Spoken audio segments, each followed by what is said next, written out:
Hey mate, thanks very much for tuning in. So I got an update on the Buckmaster Gen 2 7 and 10 shot with the tube magazines. We're having difficulties with weapons licensing. So this video is all about what they're saying, what their agenda is, and what we're going to do about it.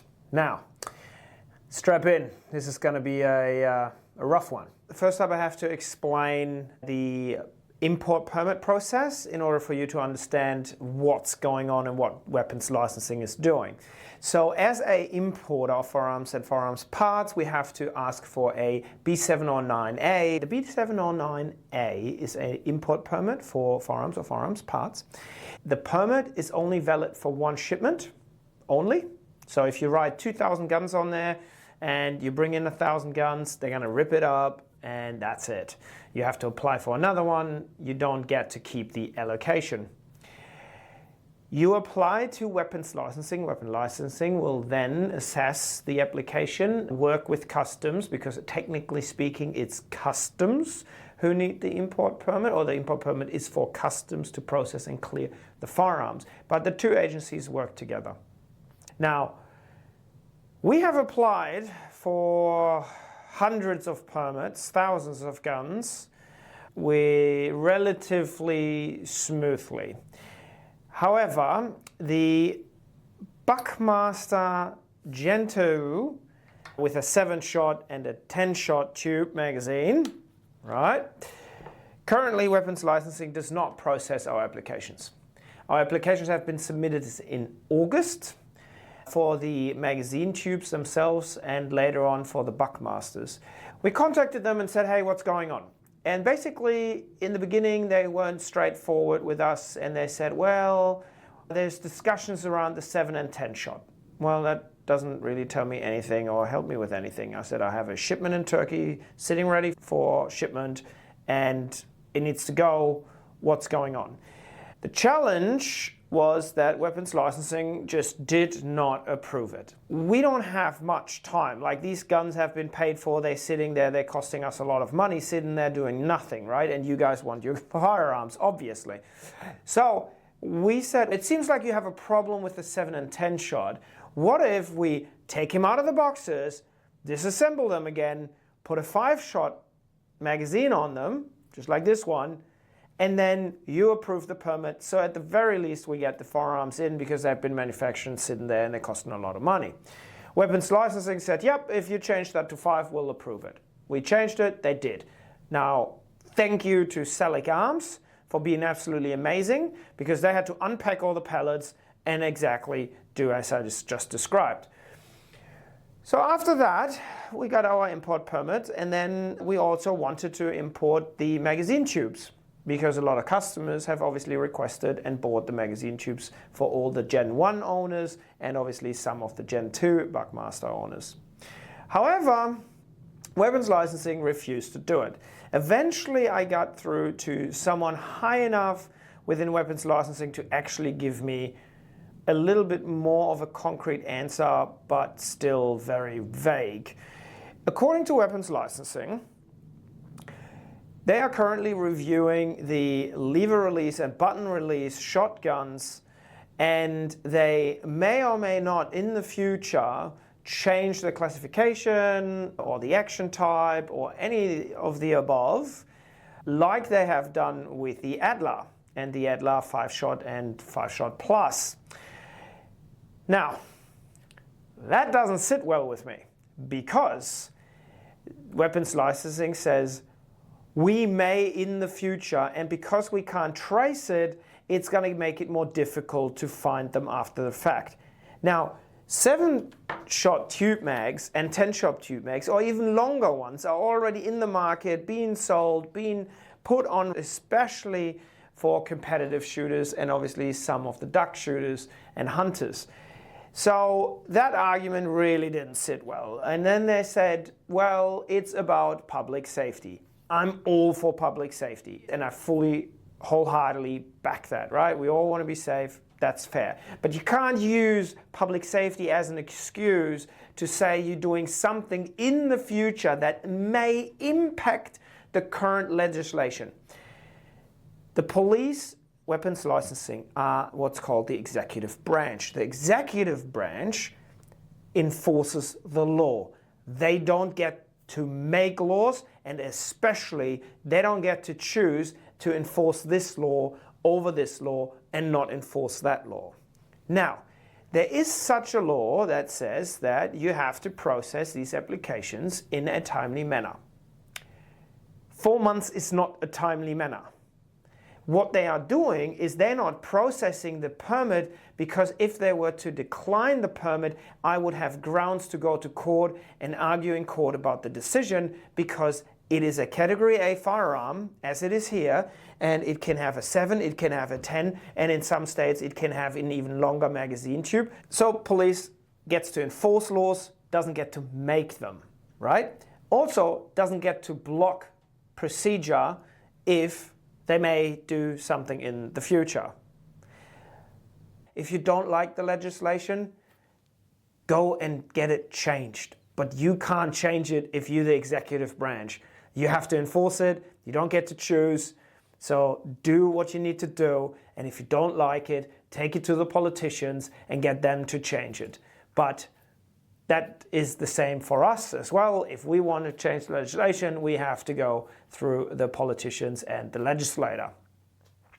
There are 3 options on where to go from here. Number 1 is my preferred option, to be fair, is talk to weapons licensing, explain the case to the senior management, aka the director and the inspector, and then come to hopefully the final conclusion and get the import permits approved and move on. Now, for that, you can see here the email we sent to the Director of Weapons Licensing. Apologies, I had to blank out some of the email because it's a confidential matter. As you can see, we're asking for an in-person meeting. I have to give it to the director. I've had the pleasure to have one meeting with him previously, and it was by far the most constructive meeting I've had in many years in my professional career. So that was a very good meeting, so I'm hopeful that we can have another meeting where we can come to terms and then hopefully receive the firearms so I can sell them to you. Part of option 1 is also communicating to a level above, which would be the Minister of Police. I've written to the new Minister of Police, who's Dan Purdy. Dan is my local member in Coolum Beach, so I'm really excited to see him again and talk about the Buckmaster and the challenges we're facing. Now, the second option that we have is import the firearms and or the magazines through a different state. Bring them to Queensland, put them on the gun if they're not already on the gun. Happy days. It's all above board, it's all legal. It's a matter of weapons licensing Queensland having issues, not any other state for that matter. So that's something we're looking into, and we're looking at our interstate partners and see if we can get it done in a timely manner. The last option is also something we're investigating at the moment, is we can just manufacture the magazine tubes here in Australia. We need a Swiss lathe for that, so if you happen to have one, please give me a buzz. Happily talk to you about how we can make some magazine tubes in different lengths. Those are the 3 options, and we're going to go through those at the moment. As you know, we are very, very transparent about what we do, and we try to keep you up to date as much and as fast as possible. On that note, we're actually not the only ones affected. So I've been told by police that my competitors and other customers are also trying to import 7 and 10s, and they're also being blocked. If you're one of them, please reach out to me at action@Australian Sporting Agencies and let me know. And so we can hopefully combine our forces and organize ourselves and hopefully get this sorted and done with in the next few weeks. While I'm at it, I'll give a camera update. We had a slight delay with the camera, and that's related to freight. I'm going to quickly explain how freight works with firearms. You have a forwarder that is local here to Brisbane, sits generally at the airport. They have a warehouse there. They contact a shipper in Turkey who physically picks the firearms up from the manufacturer, then drives them to the airport. It gets onto an Emirates passenger plane. It flies over here, gets unloaded, goes through the customs process, and then gets released to us with obviously a bunch of paperwork, as you can imagine. Where we have in difficulties is that the company that we've been using for years, the critical staff are currently on leave, and the stand-in staff have no idea about nothing.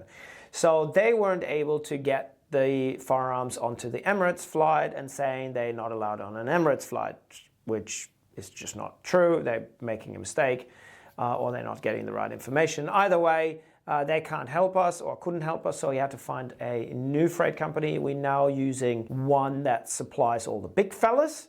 So they know a lot more, and the first thing they said, hey, yeah, we're going to get it on an Emirates flight and we're going to have it here in no time. So we booked in the Emirates flights and everything was going well. They were meant to lift off yesterday, the 17th, and they were going to arrive on the 20th, get customs cleared by the 24th. And Merry Christmas, everybody, or a lot of people would have gotten Chimeras for Christmas, which would have been amazing. However, it turns out that Emirates have changed their policies in regards to what's called a known shipper. What does it mean? The freight forwarder has to know and would have to had business relationships with the shipper in the past before the 4th of September. Now, in our case, because we're going to a new company, and that new company is building new relationships with a new shipper that is local to that village where we are picking up the firearms, that relationship hasn't existed before the 7th of September. So even though they are a major ammunition, artillery shells, firearms shipping company, they can't get it because they don't have a relationship with the little guy that picks up the firearms in his little truck. Now, at the moment, the only way, and this is what we're doing now, is Selic Arms is using their shipper who works with another company here in Brisbane that have had a relationship in order to get the firearms shipped. So that whole disaster has cost us about a week and a half, maybe 2 weeks at worst. So my expectation is that I will have a flight date in the next 24 hours, which probably is about 4 or 5 days, so just roughly around Christmas. And then it'll arrive, gets cleared by customs. I would be disappointed if I don't have them all cleared and sent out by the 6th of January. So that's where we're at the moment. So again, my apologies for the delay. We are certainly doing whatever we can in our power to get these firearms over. And yeah, we're very close. And I can't wait. I literally can't wait for the torture test and the accuracy test once they're here. Last but not least, the Eureka. Well, the torture test is tomorrow. And by the time you watch this video, you probably already would have seen the Eureka torture test. If you haven't, just have a look at our channel. You'll find it there. Again, guys, thank you very much. Talk soon.